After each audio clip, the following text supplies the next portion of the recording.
Welcome to ProcureAbility's Procurement Pathways, a journey into the dynamic world of procurement told through the voices of its most trusted leaders. Here, every story, every lesson, and every hard-won insight reveals how personal passion fuels professional impact, and how those moments taken together shape the future of our field. Today's guest is ProcureAbility Chief Talent Officer Lauren Gallagher. Lauren, welcome to the Procurement Pathways podcast. Thank you so very much for being our inaugural guest. I'm so excited to chat with you.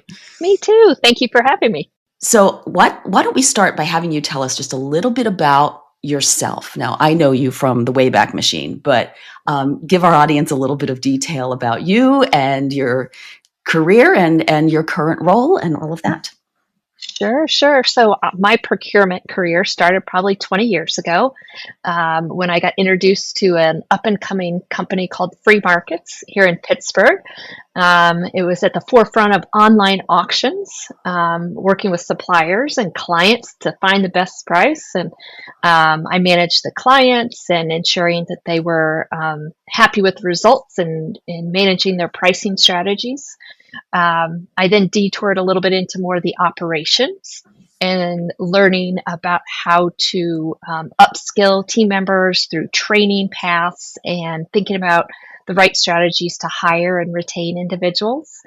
Went through an acquisition by Ariba and joined really more of the technology focused with the online auctions. And our paths, I think, continued there. And then was acquired by Accenture, who bought about 180 of us from the sourcing and category management, part of the Ariba organization, and really focused on the BPO part. So I had a large group of individuals across a few countries, really focused on procurement strategies, spend management, consulting.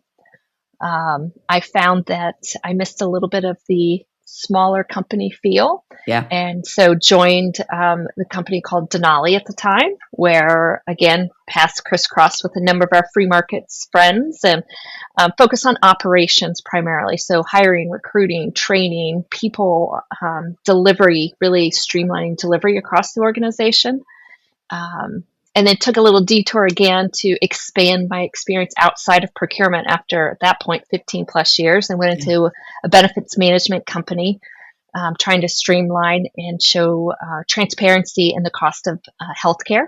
Oh, neat. It was fun. It tested me in ways that I was looking to be tested. And then missed procurement and came back when, again, Darshan had worked with him previously at Denali, and here he was at ProcureAbility, and they were ready kind of for their next stage of growth, and joined ProcureAbility now 4 years ago. I focus more on the people operations portion that really focuses on the retention, training, hiring, recruiting, now delving into retention strategies and compensation methodologies and succession pathing, so to speak, and just loving now the growth trajectory of this company that we're both in. Absolutely. And what a fascinating time to be in that particular role, talking about things like compensation and retention and what's next for the function. There's so much that's dynamic right now about procurement. It's just a fascinating time. The market is constantly changing, which means we have to as well. Exactly. And so a full disclosure to our listening audience, when Lauren says our paths crossed, they crossed in a number of ways in the past. So she and I both, we were 5 at the time, but we both started working at Free Markets around the same time. And this was back in, I started in 2000. I don't know about you. 2003. Oh, so we barely crossed. We barely were there crossed for just a couple months. Okay, because I left in 2003. Okay. But this culture was really unique because, and I joke about this now because so many of our colleagues have gone on to work in consulting firms or start consulting firms. It's just a very entrepreneurial, it was a very unique crew of people, wasn't it? It still is. Like, as we both know, we celebrated our 30th anniversary, and there was a large get together of so many people that this network has just helped each other out, connected each other with so many people that it just continues on. It's kind of like once a friend, always a friend. Exactly, and it brings it back to the people part of this role, and Mhm. how we can, build these things, and that's what we did. A lot of us built free markets. We built these new Pushed organizations and keep boundaries, going. challenged status quo. It was absolutely incredible. It absolutely was, yes. Right. And then moving into Denali, it was the same kind of ethos, right? And you said that's what kind of drew you to that, missing that small town, and that's what drew me back as well, right, to Denali Uh-huh. and now to ProcureAbility, which is Right. a consistent Right. cultural cast of characters. Yes. Um, but that leads to kind of what you're doing now. And in prep a little bit, we talked about your role and some of the dynamics that you're seeing uh, in what you do. So your HR leadership role covers mostly, correct me if I'm wrong, mostly consulting roles, some internal roles, Mhm. for internal work, but mostly externally faced consulting for the client, correct? Correct. Yes. Okay. And what are some of the things that you are noticing, some of the ahas that you've seen in recent years? You've been in this 4 years. So what have you Right. seen that's been a head shaker or an aha moment? So, like many industries and companies, there's pre-COVID and post-COVID. Mm, And the value and importance of remote work, I think, continues on. It challenged how we all did work when COVID came. And now it perpetuates the flexibility, the expectation for travel. Consulting historically has been high travel. COVID shut it down, and we continued to be able to do our work successfully. And so now our workforce says, do I need to travel that much anymore? And so the expectations when we recruit and hire is there's still a lot of travel required, not as much as pre-COVID, yeah. but however, people are less or more hesitant to engage in a 80% travel type role. And so we've adapted as because we have to adapt to our clients' requests accordingly. Yeah. And I think that I'm seeing that too in the full-time roles, the return to office phenomenon. It's been Hmm. fascinating to watch. Right. Fascinating. And as a company that has mostly remote-based resources, I Right. personally count myself really lucky there that freedom exists. The interesting dynamic is those more junior in their career look to be in the office or client site more frequently than what those that are more experienced in their careers. I think there's that social interaction, the engagement, the relationship management that is more important to someone in a more junior in their career than someone that's more experienced who kind of already has those relationships, know hows to maximize their efficiencies regardless of where they are. That I think that's harder to pull in the more junior workforce when you say, no, Interesting. we don't really have an office. We all get together maybe once a year. Um, and you may be on site with a client a couple times a year or more frequently. And so there are people who are like, can we get together more frequently? Or I'm looking to be in the office more, but still have some flexibility. So it's interesting, right? There isn't all one way or all the other way. It's really a blend of a lot of different prioritizations in the workforce I'm seeing now. That is fascinating. So for somebody like me here in my 50s, at this point, I really value, unless I'm Correct. going to a conference or something like that or visiting a client, I really value being able to be remote. But for somebody earlier in their career who Right. especially I think generationally, it's kind of more difficult for younger generations to find those communities now, Hmm. um, to look for that for mentorship and things like that. That's fascinating. It is. And I think similar, right? We're at the same age as, I have a nice house where I can move room to room and go outside, where someone more junior might actually have a one bedroom apartment where, they eat, they sleep, and they work in the same confined space. Yeah. And so I think that's hard. Um, I think, some of the other things I've seen really are um, two parent households where duties, responsibilities are more shared than what maybe historically they have been. And so having a workforce that is starting a family in a consulting industry still continues to be a challenge. I've really, really tried to focus on recruiting women, because historically consulting, with the expectations for travel being so high, we historically had tended to lose the primary care parent to continuing their career path, in consulting. And so I've really tried to focus, knowing that flexibility is kind of being redefined right now.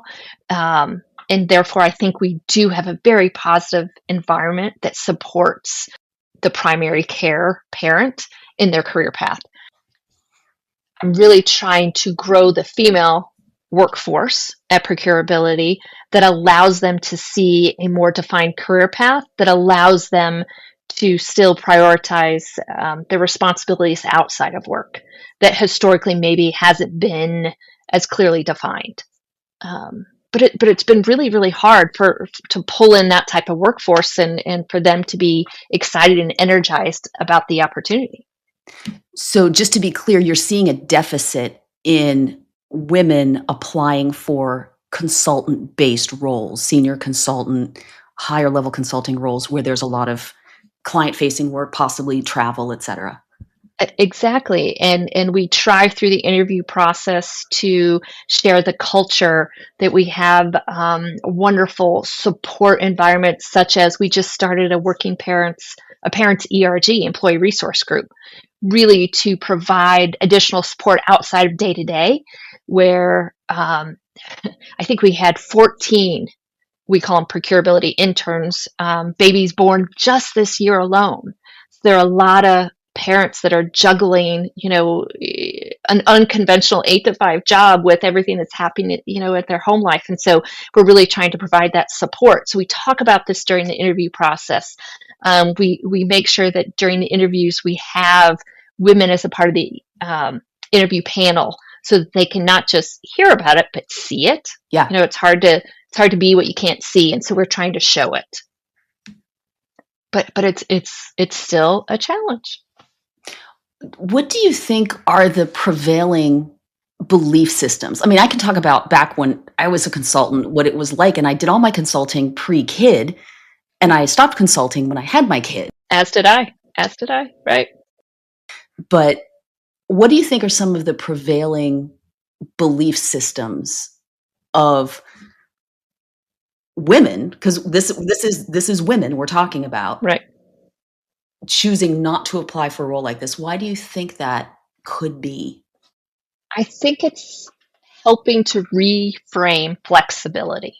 And what does flexibility mean? I think the ability to juggle, being a mom at different stages changes, right? There's the young child where it's, feed, change, right?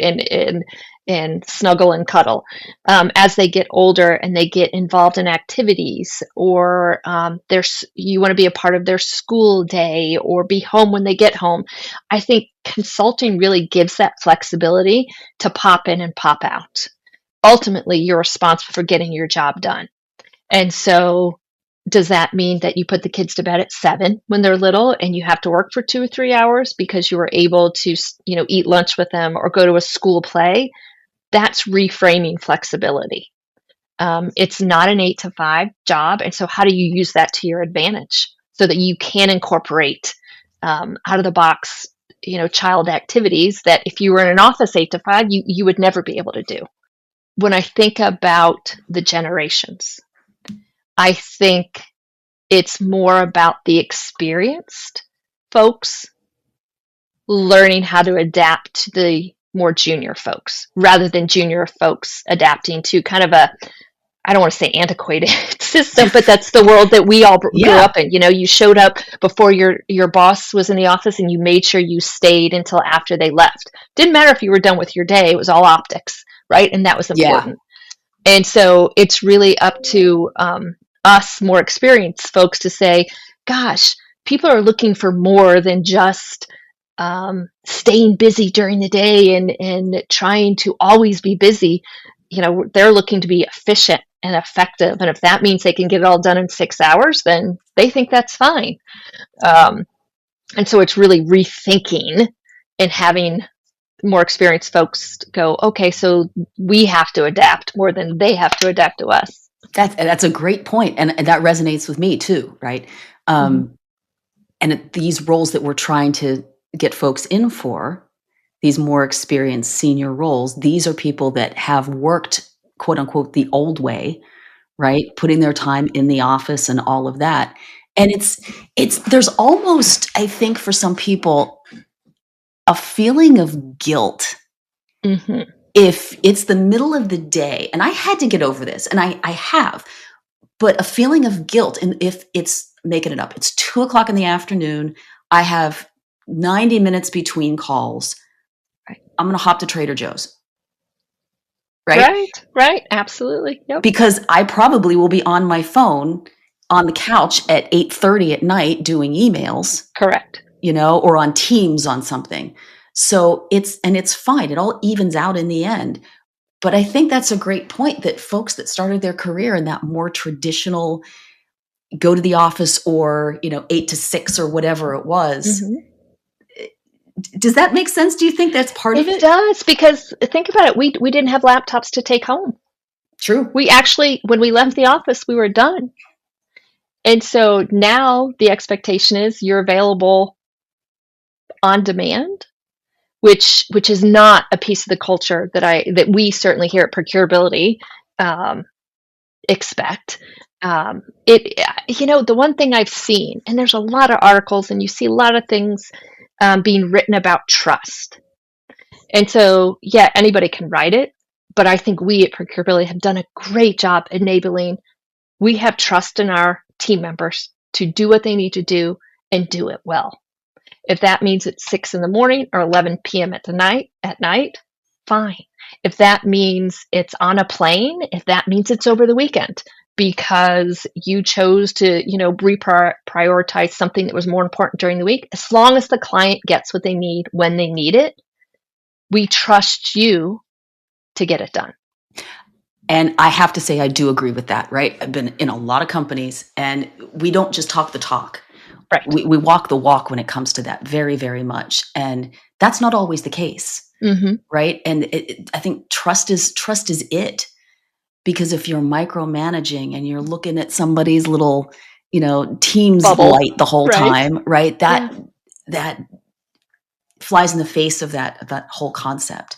Right. And what you're talking about now it's an additional conversation to the parenting one, because I think that's important too, because not all of these senior folks are looking at this perceived struggle from a parenting perspective, right? Maybe they're not parents, maybe they don't have kids at home, maybe they've flown the coop already, Right. It could be one of those things. So the dearth of female candidates, some could be part of it, could be the mom piece of it.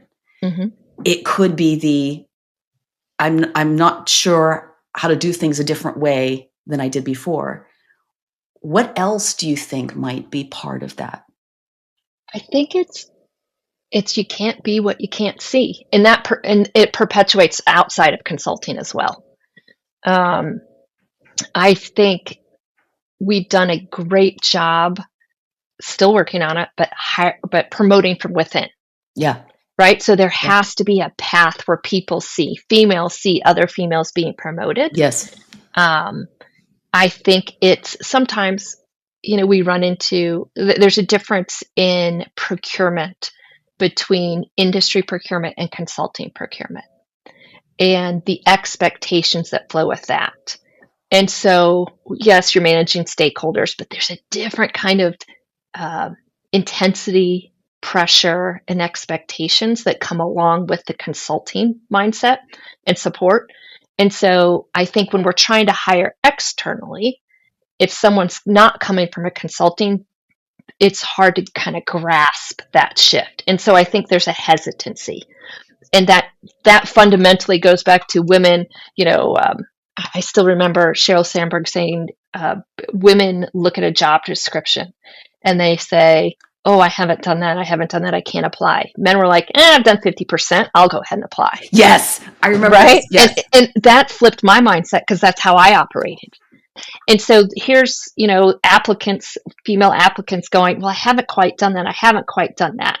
And so that's where I think I've challenged our recruiters to do more passive sourcing, meaning going to LinkedIn and looking at the profiles and reaching out saying, I think you'd be a great fit for these roles, rather than waiting for females to apply. And that's something I do think we have to change. Mm-hmm. And that's been the case for so long. I mean, that quote came years ago, and it was pervasive years before that. You can't be what you can't see. I love that. And Mm-hmm. I think it's so true for a lot of my colleagues, but something that we definitely have to change. And your point around being in procurement on what I call the client side now, the company Mm-hmm. side, right? Internal procurement versus a consultant. The difference in those two roles is big, but what you're saying is some candidates may think it's too big. Yes. And it's getting them to pull in and getting them to talk through the interview process. Quite often an interview process is assumed to be the hiring company really, really drilling into a candidate, which, let's acknowledge, that is an important piece. But I try to frame it that the candidates are interviewing us. Mm-hmm, totally. Right. And it's just as critical for a candidate to say and ask about the culture. That was another thing. 20 years ago, nobody talked about culture. Nobody even mentioned. Now it's an important piece of, do I want to join this company? Absolutely. Why should I choose your company? Right. And so I think it's on the candidate to really better understand what are the expectations of a normal month, of a normal quarter, right? To understand the roller coaster that consulting entails. But, as an interviewer, it never would have occurred to me, even 10 years ago, to really talk about the environment in which we work and why do we choose to work here. We don't have to work here. We're choosing to work here. Right. And I think that's kind of an important piece for differentiating us, ProcureAbility, from others. What kind of questions should I be asking to find out if a company is a fit for me in all the ways? How are team members recognized? And recognition can be, clearly the default is promotion, right? What does a career path look like? What is the average time in a role before you're promoted? How is a team member engaging with other team members? What about outside of work? How are team members building relationships with each other? How are shared interests? How is shared knowledge distributed? Because the opportunity to learn from each other, I think, is important. Or you expect to learn everything on your own.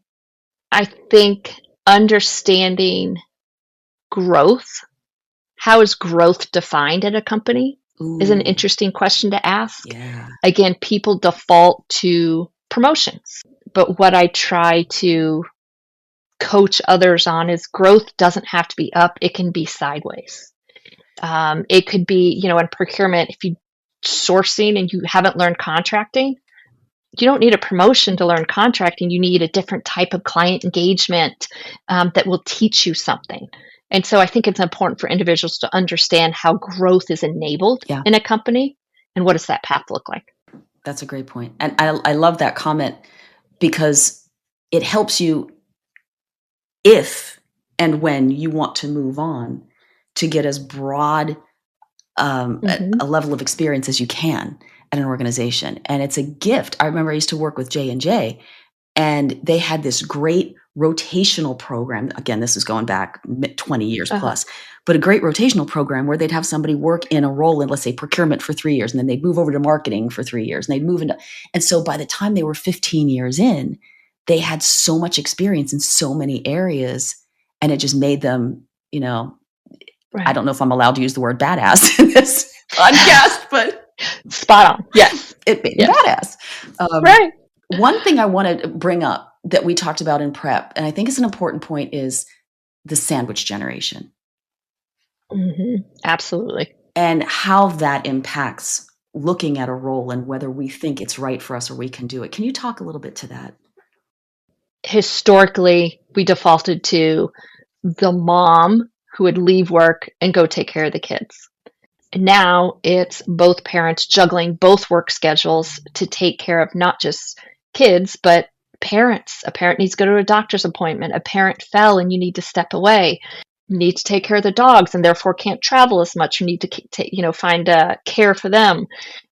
There's just overall so many competing priorities that have to juggle what conventionally would used to be an 8 to 5 job that now isn't. And so it's just there's a lot going on that we need to acknowledge and provide support, whether it's EAPs through benefits, whether it's acknowledging that the work schedule needs to be flexible to accommodate, whether it's remote work balanced with in office. There's just a lot of different ways we have to support the workforce. Yep. Another thing to ask about an interview as well, right? Yes, exactly. And as well as secondary caregiver leave, because that's another thing that's changed significantly Right. in the breadth of our careers, right? Right. It's not, historically it was maternity leave. Yep. My husband, I have 4 kids, never had parental leave, ever, right? It was a vacation week here. Yeah. Really, that's all he could take.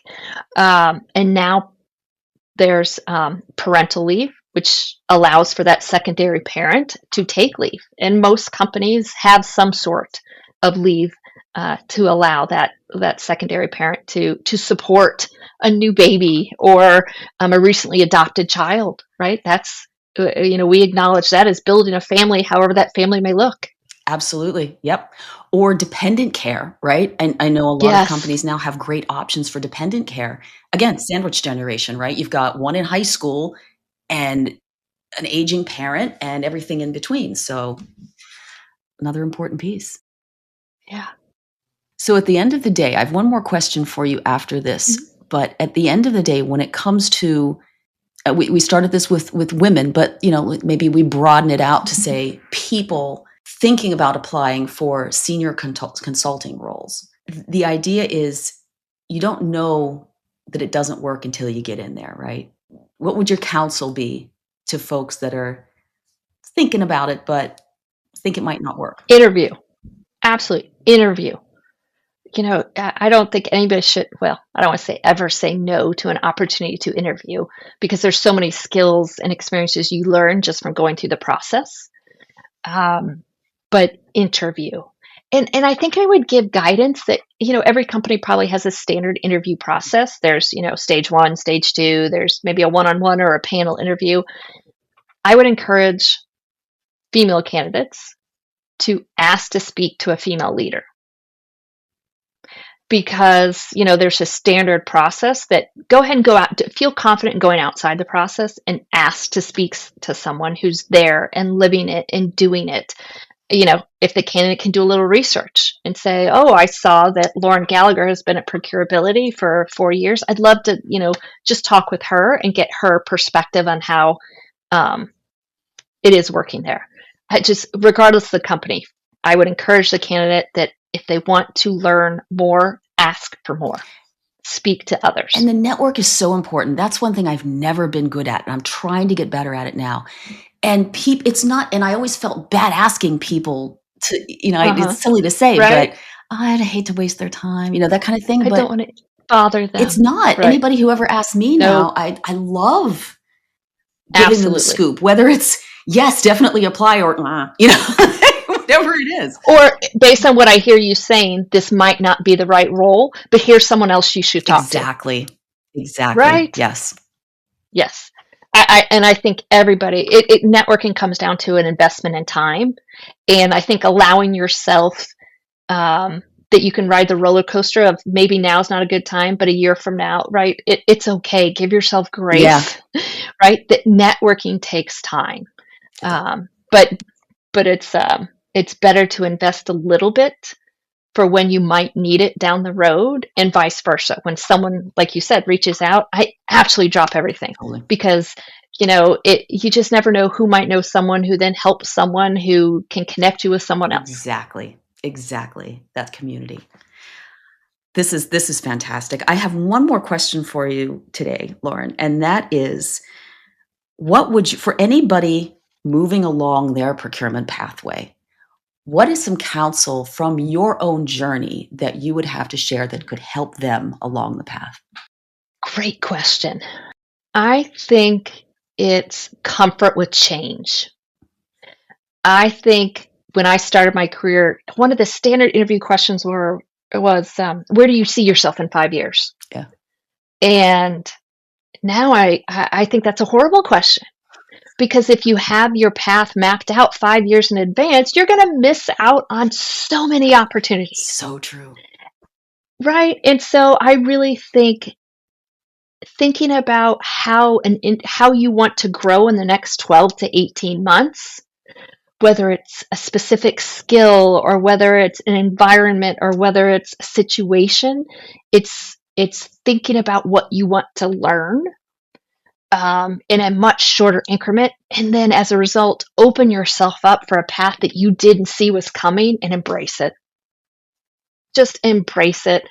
A little tangent in that when we look at resumes of applicants, it's not necessarily a negative when we see what formerly known as job hoppers, where 2 years here, 2 years here, 2 years here. That's not viewed as a negative anymore, because they're acquisitions, they're layoffs that are so much more frequent.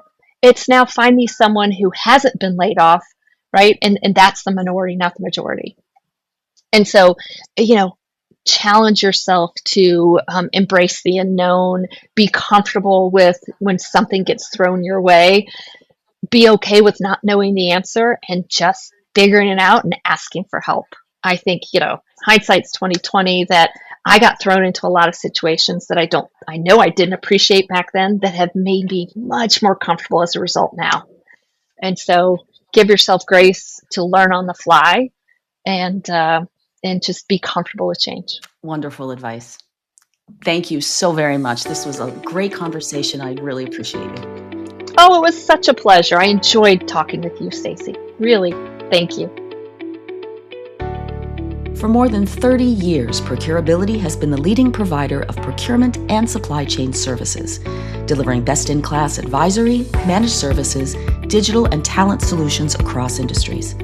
Global organizations trust us to transform their procurement operations, drive growth, and reimagine what's possible. To receive our latest thought leadership, subscribe to ProcureAbility's Insights at https://procurability.com/insights/subscribe/.